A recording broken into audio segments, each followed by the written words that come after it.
Iya. Nah ini enggak. Nah yang sana yang bercerita itu apa namanya? Apa? Yang sana? Lagi ini? Kita.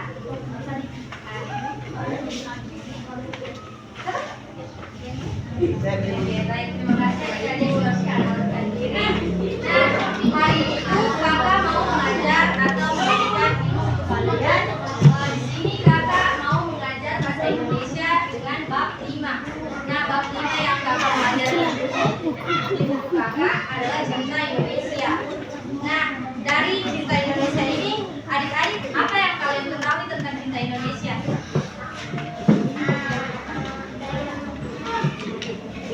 Apa yang tersirat di pikiran adik-adik sekalian kalau kakak bilang Cinta Indonesia?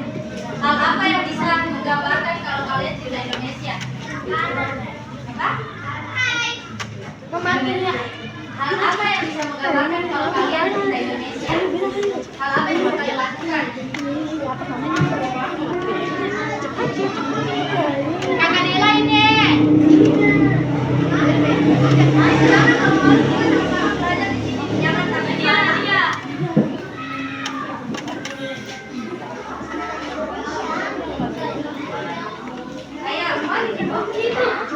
Tidak ada yang mau menjawabkan. Jangan malu-malu, tidak sama belajar di situ. Ayo, apa? Nah, hal yang kenapa deh? Tidak kelihatan? Kelihatan? Nah, Cinta Indonesia itu bisa kita lihat dari kegiatan kita sehari-hari yang bisa kita temukan atau bisa kita lakukan seperti upacara bendera setiap Senin. Kalian bisa mengikuti semua toh? Iya. Itu salah satu gambaran kalau adik-adik juga cinta sama Indonesia, mengikuti upacara bendera setiap hari Seninnya. Nah, kakak-kakak di sini bab 5 Cinta Indonesia, tapi kakak fokus ke satu topik. Satu topik yang kakak mau bawakan itu hari ini tentang museum. Adik-adik di sini sudah ada yang pernah ke museum? Atau tempat bersejarah lainnya? Belum ada? Oke, kakak jalan.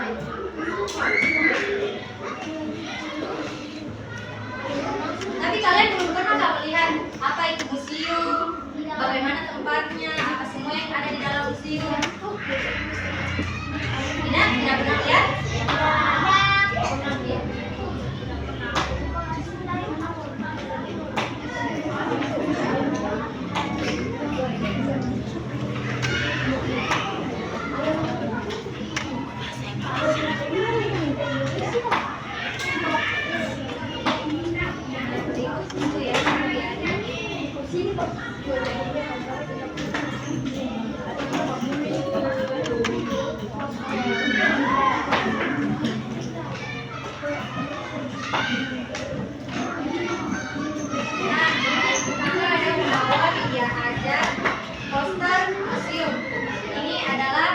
Gambaran tentang apa-apa saja yang ada di dalam museum, serta peraturan yang harus kalian ikuti. Kalian bisa lihat dulu ya. Ini gambaran yang ada di dalam museum.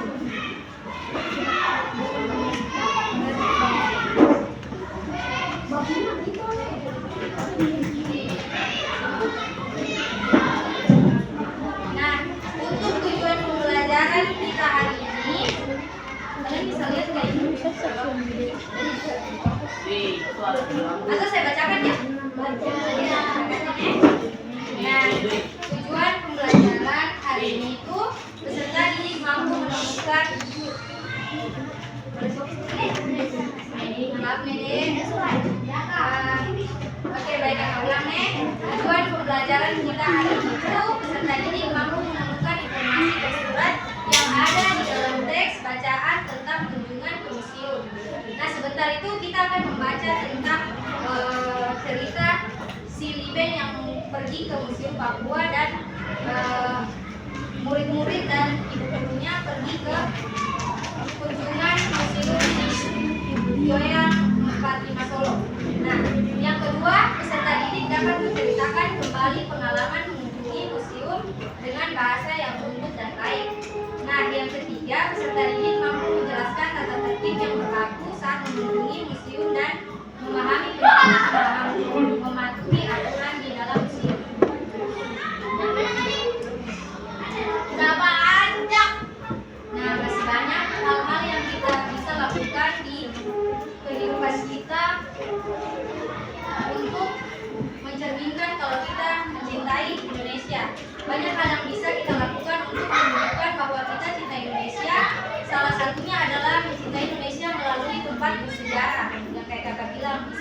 berkunjung ke museum untuk melihat benda-benda bersejarah di Indonesia. Nah, mengenal apa itu museum? Ada yang tahu museum apa? Tempat apa? Nah, boleh masuk tempat wisata juga bisa. Apalagi dari banyaknya orang ini masa cuma itu yang menjawab? Ayo. Barang-barang antik. Nah, barang-barang antik. Dua. Apalagi? Nah, tempat bersejarah. Apalagi? Barang bersejarah. Ya, boleh. Apalagi? Ada lagi? Itu sana mau jawab itu kayaknya. Mau jawab? Apa jawabannya? Jangan takut salah. Sama-sama kita belajar. Karena di sini juga tidak takut salah. Kalian juga harus tidak takut salah. Karena kita sama-sama belajar. Apa ayo? Sebelum kita lanjut ke materi. Nah, tidak ada? Ya? Jawaban adik-adik semua tadi betul ya. Ada tempat bersejarah, tempat barang antik. Itu betul semua. Nah, apa itu museum? Nah, ini jawabannya yang lebih tepatnya. Gedung yang digunakan sebagai tempat untuk pameran tetap benda-benda yang patut mendapat perhatian umum, sejarah, seni, dan ilmu. Jadi museum ini bukan hanya tempat wisata saja, tempat berkunjung, tempat apapun itu. Nah, di museum itu kalian bisa belajar tentang benda-benda bersejarah yang kalian tidak ketemu di zamannya mereka. Jadi museum itu adalah tempat bersejarah, tempat benda-benda bersejarah. Nah, kenapa penting? Satu, menyimpan memori bangsa. Yang kedua, sempat belajar sejarah secara nyata. Dan yang ketiga, menumbuhkan rasa bangga sebagai bangsa Indonesia. Nah, berikutnya kakak mau menceritakan tentang membacakan cerita-cerita tentang Liben dan teman-temannya berkunjung ke Museum Negeri Papua.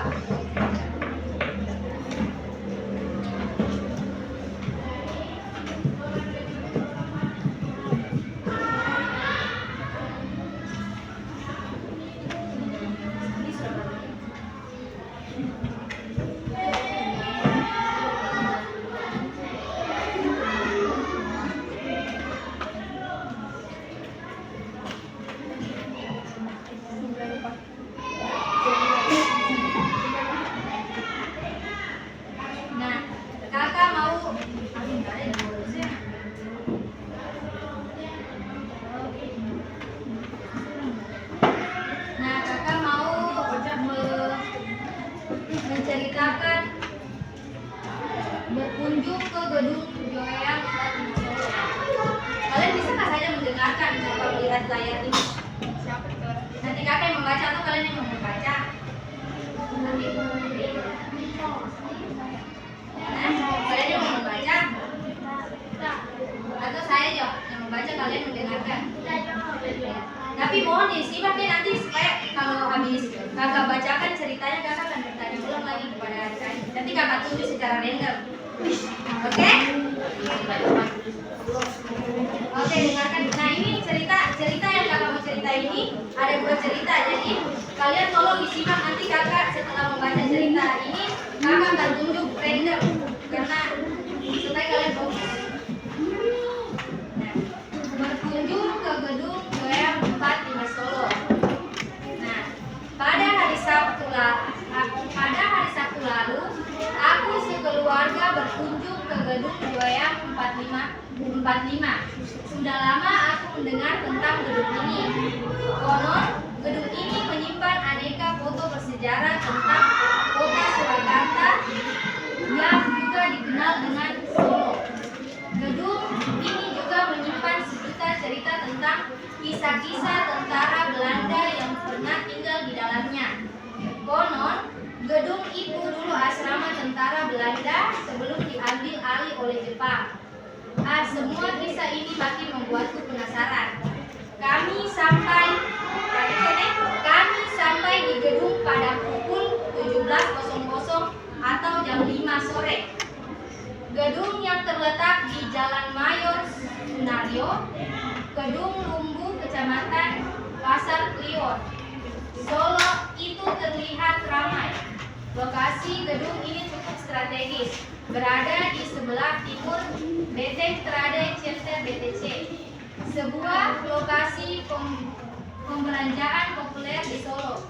Aku lega kami sampai pada jam tersebut, mengingat jarak rumahku ke museum yang cukup jauh, yakni sejauh 20 km.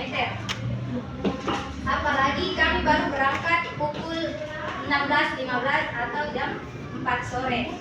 Dengan waktu tempuh perjalanan sekitar 45 menit, tadi aku sempat khawatir kami sampai menjelang malam. Untunglah perjalanan berlangsung lancar. Gedung Joya 45 merupakan gedung bergaya Eropa. Bangunannya menjulang megah dalam balutan cat putih, halamannya berlantai batu, menghampar dalam warna putih dan abu-abu gelap. Baik papan catur di halaman depan, gedung yang memanjang ke samping, terdapat air mancur dan taman rumput yang hijau. Saat matahari tenggelam dan lampu-lampu mulai dinyalakan, air mancur itu terlihat gemerlap terkena kelip lampu di bawah pendaran cahaya. Taman yang dipercantik dengan tanaman hias, gazebo mini, dan kursi taman yang di atasnya terdapat dengan tanaman rambat itu tampak memukau. Ada tugu prasasti menjulang di bagian kanan halaman gedung. Tinggi tugu itu 10 meter. Nah, begitu melewati pintu masuk, kami menemukan ruang yang berisi koleksi foto kota Solo pada zaman penjajahan Belanda. Ada juga beberapa tulisan yang berisi informasi dari kota Solo pada saat itu. Kami sempat berbicara dengan seorang pemandu museum yang bernama Pak Budi Pur. Nah, perhatikan ya, nanti kakak tanya. Kami sempat berbicara dengan seorang pemandu museum yang bernama Pak Budi Pur. Pak Budi Pur, beliau menuturkan bahwa gedung Joya 45 mulai dibangun tahun 1876 dan selesai tahun 1880. Pada awalnya gedung ini digunakan sebagai kantin dan klinik untuk tentara Belanda. Setelah beberapa waktu, fungsi gedung ini diperluas menjadi asrama militer. Ini terjadi setelah benteng Westerbork yang ada di bagian utara gedung tidak sanggup lagi menampung jumlah tentara. Saat pendudukan Jepang, gedung ini kemudian diambil tentara Jepang dan mereka gunakan sebagai barang militer. Sejarah gedung ini berlanjut ketika Indonesia merebut gedung ini setelah kemerdekaan dan mengubahnya menjadi tempat para pejuang. Setelah melewati ruang pertama, kami sampai di bagian tengah gedung yang berupa ruang terbuka. Di ruang ini terdapat beberapa fungsi taman seperti lampu jalan budaya Eropa, beberapa ornamen lainnya. Banyak pengunjung yang betah berlama-lama di sana. Ada di antara mereka yang sedang duduk santai dan berfoto. Ada juga menjelajahi setiap sudut ruang terbuka mengamati arsitektur khas gedung. Nah, itu telah tadi cerita dari berkunjung ke gedung Museum 45 Solo. Nah, pertanyaan kakak. Nah, di sini kita menemukan kosakata baru sih di sini. Tunggu ya, Dek. Nah, kita di sini fokus ke, karena kakak tadi membaca ada kosakata yang kita ketemui di teks. Nah, yang pertama kosakata baru.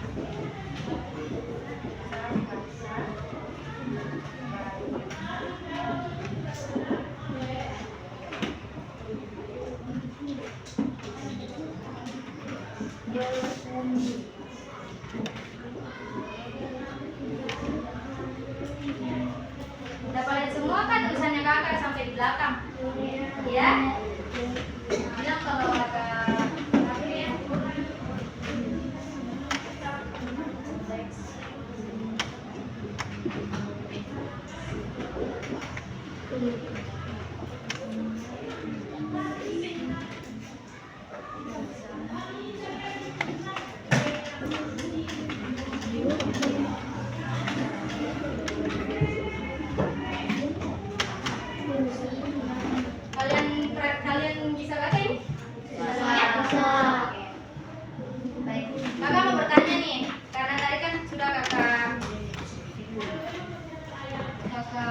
kan ya. Nah, yang kakak mau tanya, siapa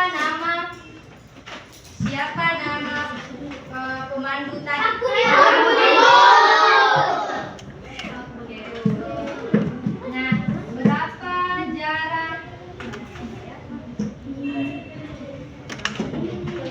jarak pemandu ke museum? Masya Allah, hebat semua ya. Nah, ini kosakata baru hari ini. Nah, karena kan kita tadi sudah membaca tentang cerita berkunjung ke gedung Joyang Fatima Solo. Nah, yang kita ketemui kosakata baru di dalamnya ada berkunjung, koleksi, zaman dan pemandu. Coba adik-adik, adakah yang bisa jelaskan secara singkat apa itu berkunjung? Bepergian satu, apa lagi? Berkunjung. Nah, boleh. Tanya apa lagi? Masa dia jalan-jalan terus yang menjawab? Jalan-jalan. Nah, apa lagi? Apa? Berkunjung, apa yang terlintas di pikiran adik-adik sekalian pas kakak membacakan kosakata ini berkunjung? Berisi koleksi foto. Apa itu berkunjung?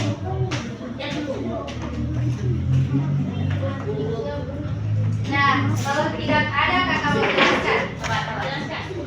Oke, untuk menginvestasikan waktu kakak cepat saja ya. Berkunjung adalah datang untuk melihat atau menengok suatu tempat seperti yang kita pelajari. Berarti mengunjungi atau mendatangi, menengok di museum. Karena jalan-jalan. Nah, koleksi. Apa itu koleksi? Ya, bisa. Koleksi bisa termasuk benda-benda ya. Koleksi adalah kumpulan benda-benda berharga seperti ini. Lukisan yang ada di museum ya. Lukisan, patung, candi-candi yang ada di museum. Nah, zaman. Siapa yang bisa jelaskan secara singkat apa itu zaman? Zaman dahulu. Bisa nggak memberikan berapa menit?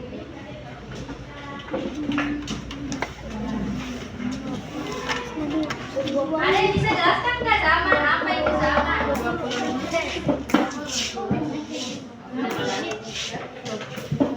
Masa. Nah, betul, masa. Nah, zaman adalah jangka waktu yang sangat lama yang menandai salah satu masa dalam sejarah. Contohnya masa penjajahan. Pemandu. Siapa yang tahu pemandu? Apa? Nah, betul, penunjuk atau penunjuk arah orang yang bertugas menemani dan menceritakan sejarah benda-benda kepada pengunjung. Ini pemandu.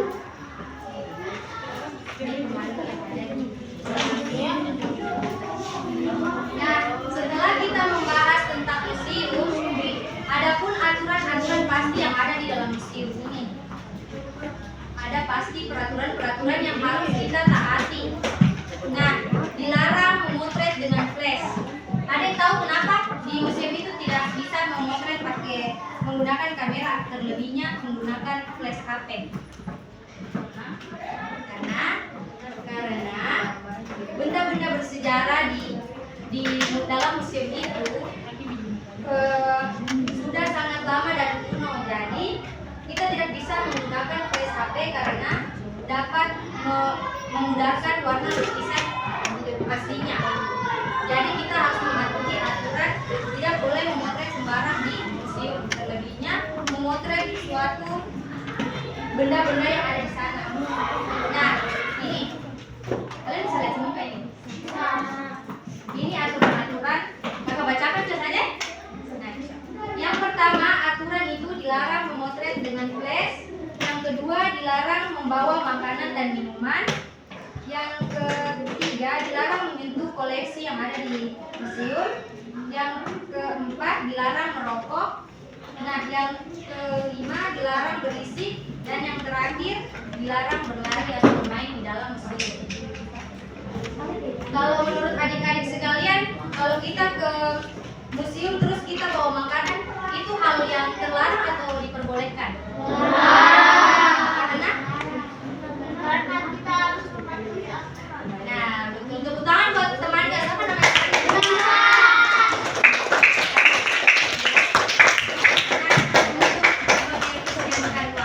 Kakak mau bagi LKPD ya? Adil? Boleh? Boleh kan? Boleh sekali. Boleh. Berarti hitungnya dari mana nih? Ayo bagi itu sampai 5 baru ulang lagi dari Wayu.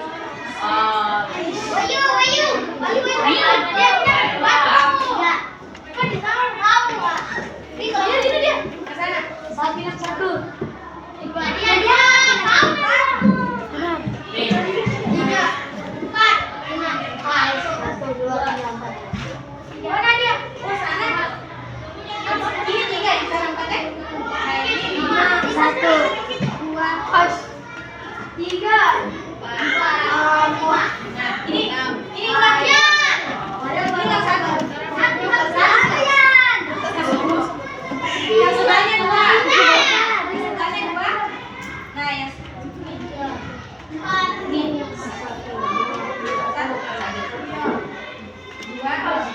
Siapa yang dapat 1?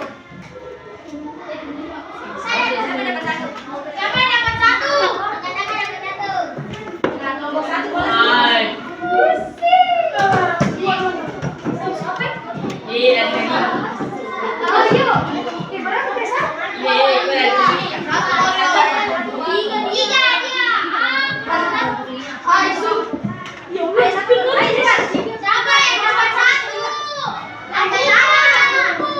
Siapa yang nomor 1?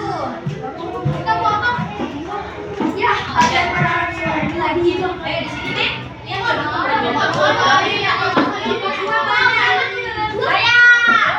Saya di sini. Kelompok 3.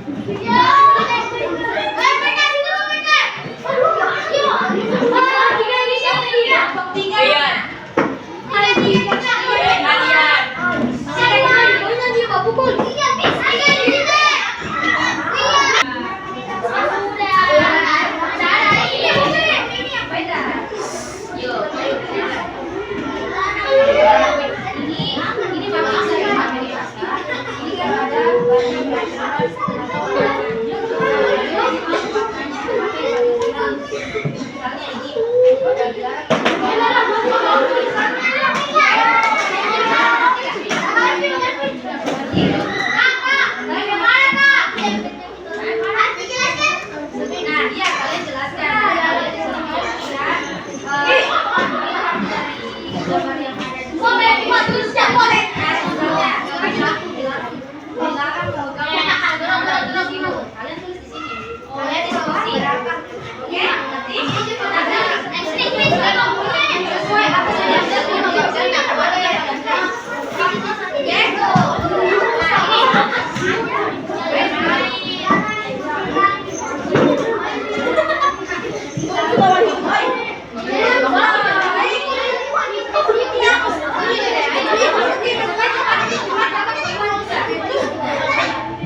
Empat, tidak memotret atau mengambil gambar atau tidak membuat warna lukisan.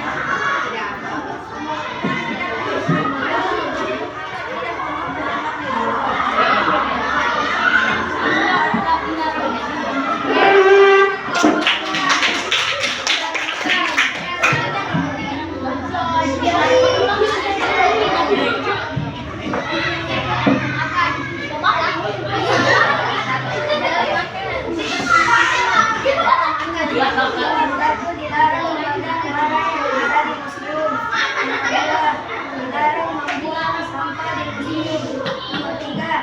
Dilarang mendekati barang di museum agar tidak jatuh. Nomor 4, dilarang lari-larian di museum. Nomor 5, dilarang mengambil gambar di museum. Nomor 6, dilarang berisik di dalam museum.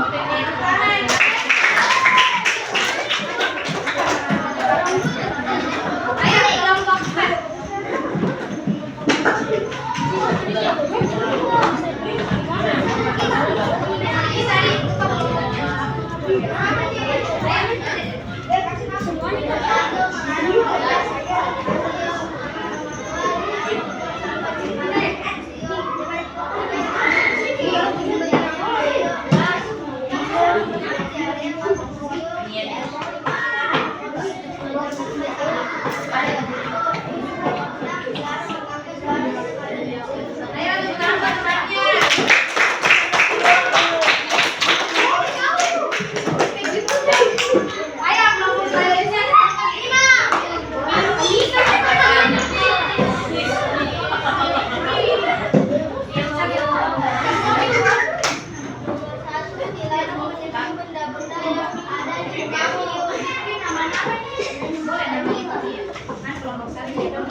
Lebih dan kurangnya mohon dimaafkan. Wabillahi taufiq wal hidayah.